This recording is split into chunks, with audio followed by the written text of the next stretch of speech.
Buenas tardes, el día de hoy vamos a hablar acerca del comportamiento del consumidor, para lo cual vamos a tomar como punto de partida las expresiones del gurú de la administración Peter Drucker, que incluso es considerado como un gurú o un introductor al marketing, no necesariamente para ser padre del marketing, pero sí que le dio mucho énfasis, diciendo, por ejemplo, que la función del marketing va a ser que sea innecesaria la función de la venta o que el objeto del marketing es conocer y comprender al consumidor para que al final el producto se venda solo.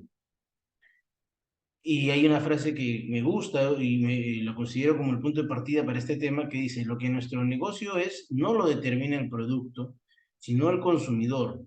No lo define el nombre de la empresa, los estatutos, sino la necesidad que el consumidor satisface cuando compra un producto o servicio.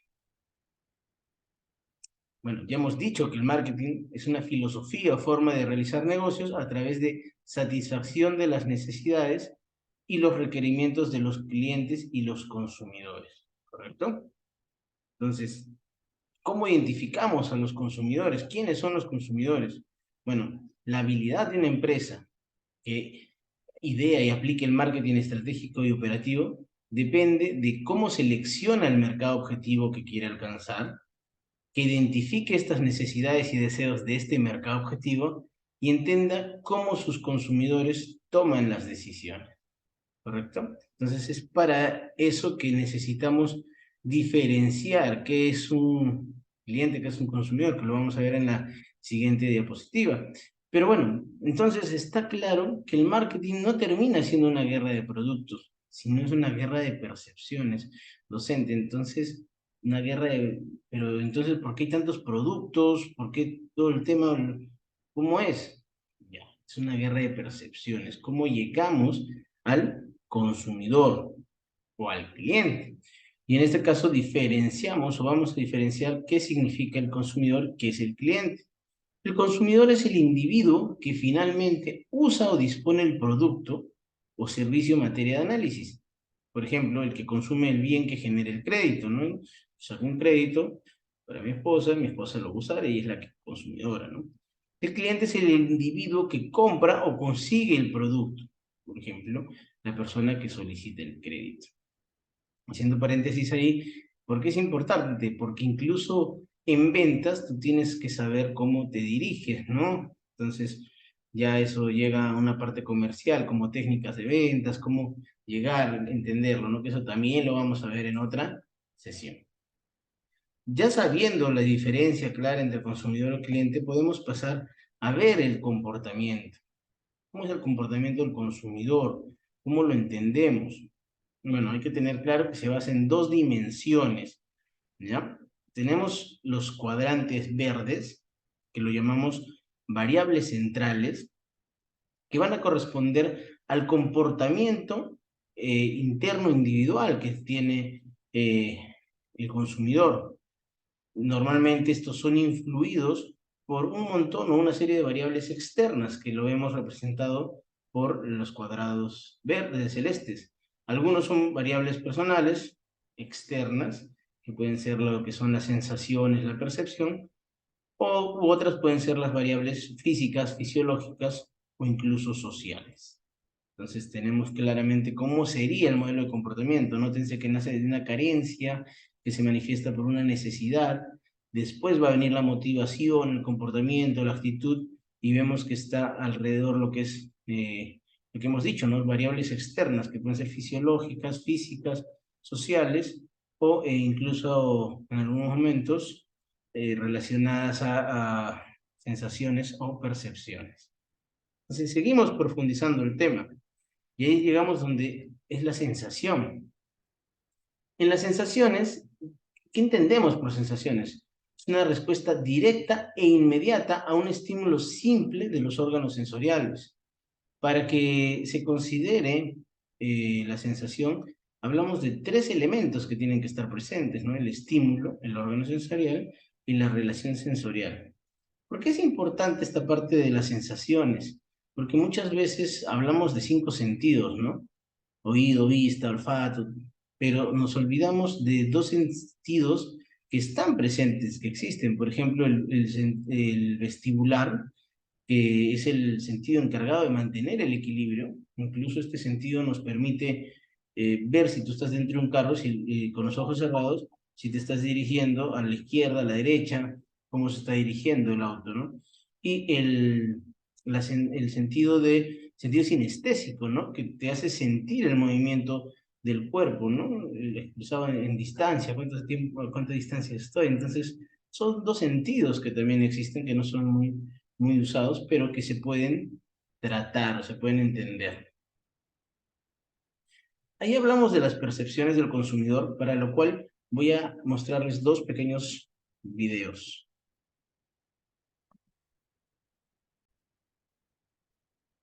Entonces, el primer video son las leyes de la percepción. Lo miramos. Las leyes de la percepción fueron enunciadas por un grupo de investigadores de la corriente de la psicología moderna denominada Gestalt. Estos enunciados explican cómo el cerebro humano organiza los elementos que percibe. Los principios que explican cómo se configura esa organización fueron tomados por diversas disciplinas, como la comunicación, la arquitectura, la sociología, la ecología y el marketing. La frase de uno de los investigadores, "El todo es diferente a la suma de las partes", sintetiza el sentido de estas leyes. Percibimos totalidades, donde según el contexto, las partes pierden sus cualidades. Por ejemplo, las agujas de un reloj perderán sus atributos y su sentido, si son retiradas de su contexto. Leyes generales. Ley de la figura y fondo. La percepción se efectúa en forma de recortes. Percibimos zonas en las que centramos la atención, que llamamos figura, y zonas circundantes que quedan en un plano de menor jerarquía, a la que denominamos fondo. Ley de la organización. Los elementos son organizados en figuras lo más simétricas, regulares y estables que sea posible. Esto incluye el sentido de perspectiva, volumen y profundidad, ya que el cerebro prefiere las formas integradas, completas y estables. Leyes particulares. Ley del cierre. Las formas cerradas y acabadas son más estables visualmente, lo que hace que tendamos a cerrar y a completar con la imaginación las formas percibidas, buscando la mejor organización posible. Ley del contraste. La posición relativa de los diferentes elementos incide sobre la percepción de las cualidades de los objetos. Por ejemplo, el tamaño. Ley de la proximidad. Para el cerebro, los elementos tienden a agruparse con los que se encuentran a menor distancia. Ley de la similaridad. Los elementos que son similares, tienden a ser agrupados y a verse como el mismo elemento, como conjuntos que se pueden separar claramente del resto. La mayoría de las personas que hemos visto el logo de Carrefour, hemos creído ver un ancla, o bien, dos flechas en direcciones opuestas. Lo que también tendría su lógica, si traducimos Carrefour, como cruce de caminos. Pero en realidad, y a pesar de que nuestra percepción es acertada, el isólogo de Carrefour es una C. El diseñador utilizó la ley de figura y fondo, intercambiando los elementos, para que el resultado de su trabajo tenga un mensaje por descubrir. Somos explainers. Explicamos todo. Perfecto, entonces vemos cómo eh, está el tema de la percepción, es importante para el marketing, incluso para el tema de la creación de lo que es eh, marcas, por así decirlo. Entra muy importante el tema de la percepción, cómo lo hacemos llegar al cliente. Entonces, es demasiado importante entender eso. El otro video que está en el PPT, les voy a pedir que ustedes lo revisen a conciencia, el link, y puedan entender también de lo que estamos hablando, o puedan un poco medir también su percepción. ¿Pero qué es la percepción? Entonces, estamos hablando de percepción que tiene relación con el marketing. Hemos visto cómo todo lo que hay desde la idea de la gestal hasta cómo lo han usado en marcas, ¿no? Y bueno, decimos que la sensación es la respuesta inmediata de nuestros receptores sensoriales, ya vimos los sentidos, a estímulos básicos, como la luz, el color, el sonido, los olores y la textura. Y la percepción es el proceso por el cual vamos a seleccionar, organizar e interpretar los estímulos para formarnos una imagen significativa y coherente del mundo. Todo el mundo, por ejemplo, sabe que los coches alemanes son los mejores mecánicamente, ¿no? Y esa ya es nuestra percepción. Entonces, ¿qué es la percepción, docente? No estoy entendiendo. Bueno, recapitulamos. La percepción es un proceso mediante el cual un individuo va a organizar e interpretar, ¿qué cosa? Estímulos, ¿ya? Para entender el mundo de forma coherente y con significado, ¿correcto? Conforme esto se va a enriquecer la experiencia y mientras se enriquece la experiencia, la percepción aumenta. Eso es la percepción. Y en las etapas de la percepción que se tienen, pues hablamos de la detección, hablamos de la atención y hablamos de la interpretación, que nos ayuda mucho ahí lo que es la experiencia. Incluso cuando hablamos de percepción, hablamos de umbrales sensoriales. ¿Y de qué se trata estos umbrales sensoriales? Es un tema poco psicológico, que algunos lo pueden entender como difícil, pero vamos a hacerlo, explicarlo lo más sencillo que se puede, ¿no? Los umbrales sensoriales se trata de límites que tiene cada persona para tolerar un estímulo. Límites para tolerar un estímulo. Ok. Un umbral absoluto, por ejemplo, es el nivel más bajo en que un individuo puede experimentar una sensación. Él puede experimentar una sensación. Y no entiendo, docente. A ver, se lo pongo así de sencillo. El umbral absoluto es la capacidad que tiene tu cuerpo para notar que hay algo distinto o que no hay. Entonces, el ejemplo que se suele usar en el marketing, que es bastante común, es el tema de los paneles. Por ejemplo, yo voy por una calle, no hay paneles. De repente voy por otra y sí veo paneles. Entonces, ese es mi umbral absoluto, ¿correcto? Es la percepción de las cosas que están a nuestro alrededor, pero, que en un tema normalidad notamos algo diferente, ¿ya? Entonces, ese es el umbral absoluto. Incluso si hablamos de marketing, hablamos del mundo tecnológico, el umbral absoluto se entiende también por lo que pasó de los videos de YouTube al pasar al TikTok, ¿no? Que ya se usó la musicalidad. En el umbral diferencial, hablamos que es la mínima diferencia que es posible detectar entre dos estímulos diferentes. ¿Cómo así, docente? ¿Qué significa el umbral diferencial? Hablamos que el estímulo que tienes, que se va a usar, es significativamente mayor al primero.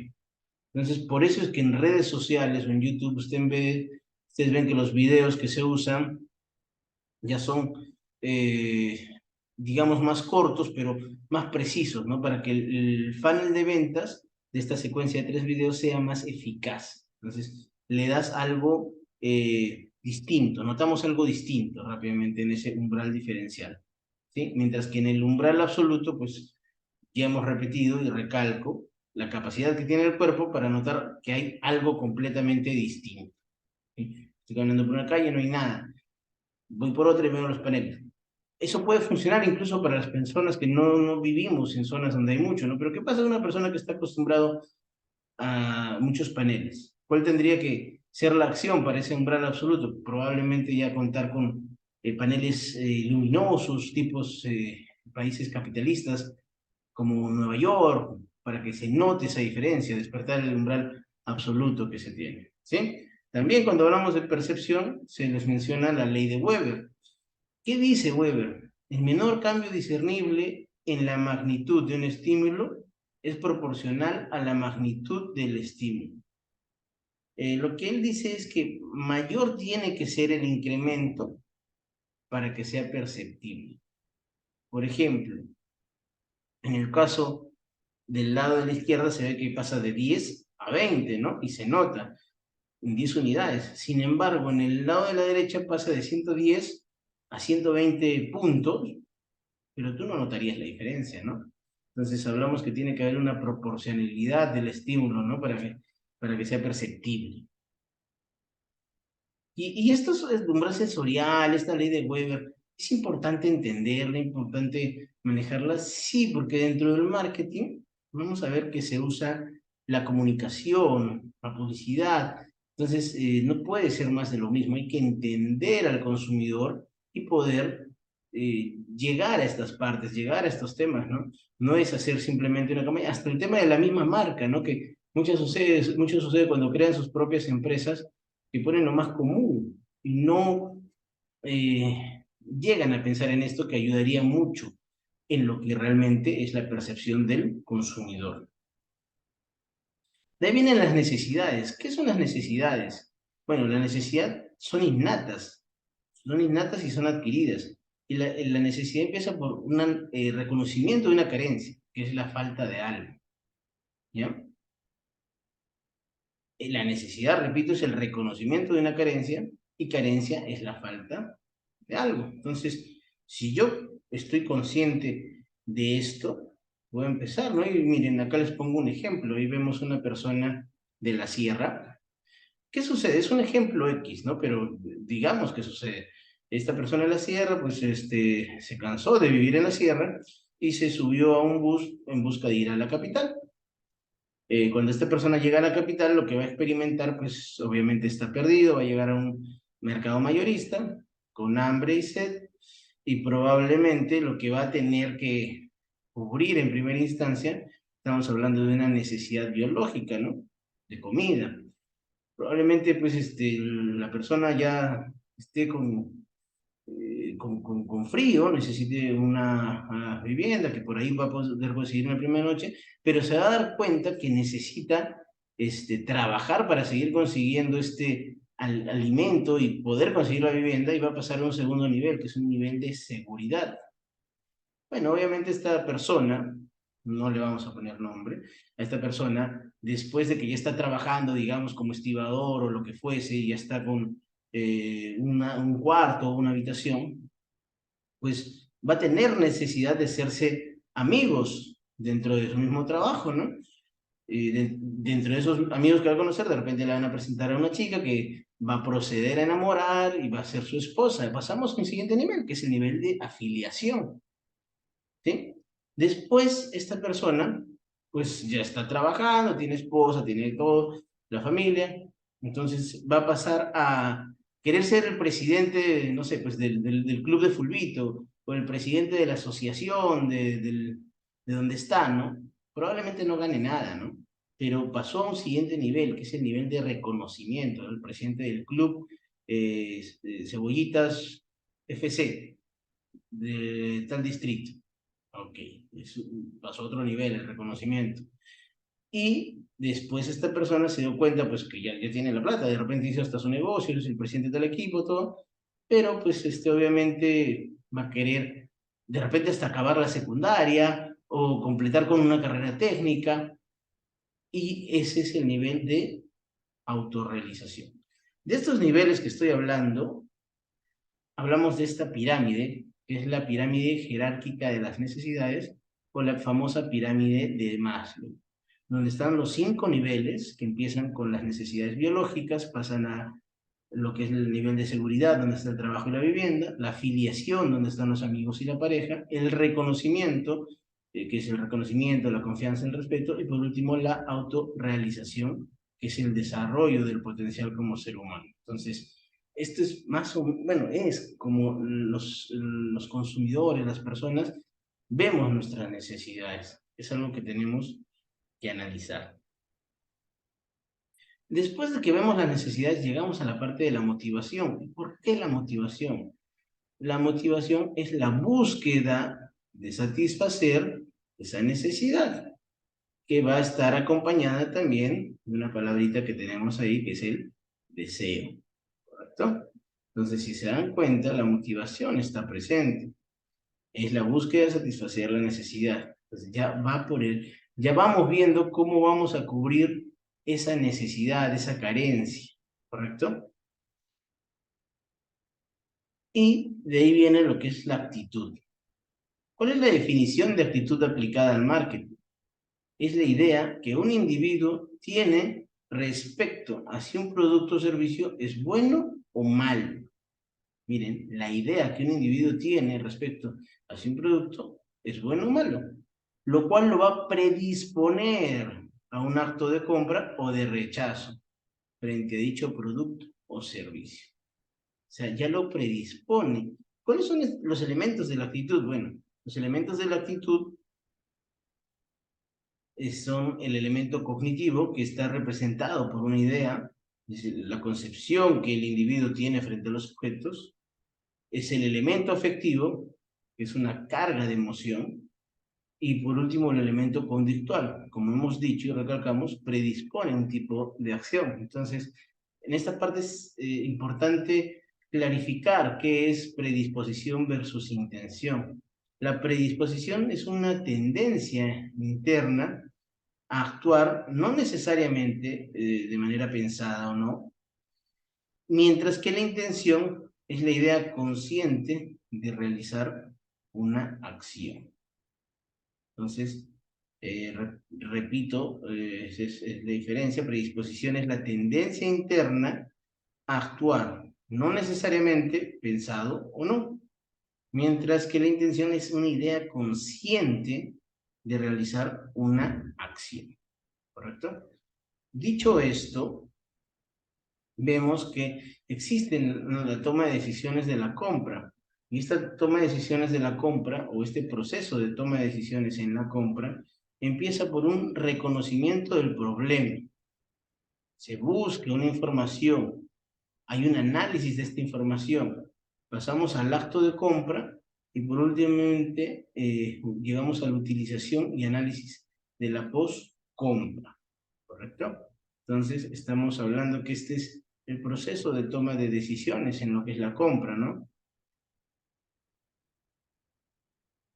Recapitulando, repitiendo lo que es el comportamiento del consumidor, el modelo del comportamiento. Ojo, hay muchos autores que han querido darle muchas ideas, ¿no? Acerca de los modelos de comportamientos. Este modelo yo lo tomo por ejemplo, de Arellano Marketing, ¿no? Es un erudito a nivel latinoamericano, a nivel Perú. Por eso es que tomo yo como referencia esto. No quiere decir, y que ustedes van a investigar por otro lado, que este es el único o el modelo que sí, indefectiblemente se tiene que tener en cuenta, pero es un modelo bastante claro, ¿no? Como la parte, la variable central del proceso corresponde al comportamiento individual. Y si se dan cuenta, hemos hablado de la carencia, la necesidad, hemos hablado de la motivación, hablamos del comportamiento, llegando hasta la actitud para después caer a una toma de decisiones de compra. Y todo esto está alrededor, chequeado por factores como variables externas, como hemos dicho, variables físicas, fisiológicas, o variables incluso sociales, ¿no? Que pueden estar ahí alrededor. Vemos que en la parte del deseo influye, por ejemplo, la situación económica, los productos, el equipamiento comercial, la publicidad, ya están afectando la parte de la motivación. En la parte de motivación también vemos que hay una influencia de la clase social, del grupo social, de la familia, acerca de la motivación. O sea, no es que hay una carencia y yo tomo una decisión de compra. No. Para llegar a esa carencia, a esa toma de decisión de la compra, paso por la carencia, el reconocimiento, tengo una necesidad, busco esa motivación que se ve influenciada por el deseo, el comportamiento, un aprendizaje que ha habido en el camino, a la actitud que tengo acerca del bien o servicio que se va a adquirir para proceder a la toma de decisiones de compra. Entonces, finalmente esta sesión, el comportamiento del consumidor, lo podemos ver en este modelo y hemos visto alrededor todo lo que es sensaciones, percepción, necesidad, motivación, la teoría de las necesidades o pirámide de Maslow, que es muy importante para entenderlo. Esto de la pirámide de Maslow, usado en varios cursos, eh, es muy importante, ¿no? Es muy real. Por ejemplo, pónganse a pensar ustedes, ¿cuál sería su pirámide de Maslow? Y hay muchas personas que terminan viendo lo que es la autorrealización. Profesor, ¿hay forma de que de las necesidades biológicas pase a la afiliación? No, la teoría nos dice que es una pirámide y que va en ese orden.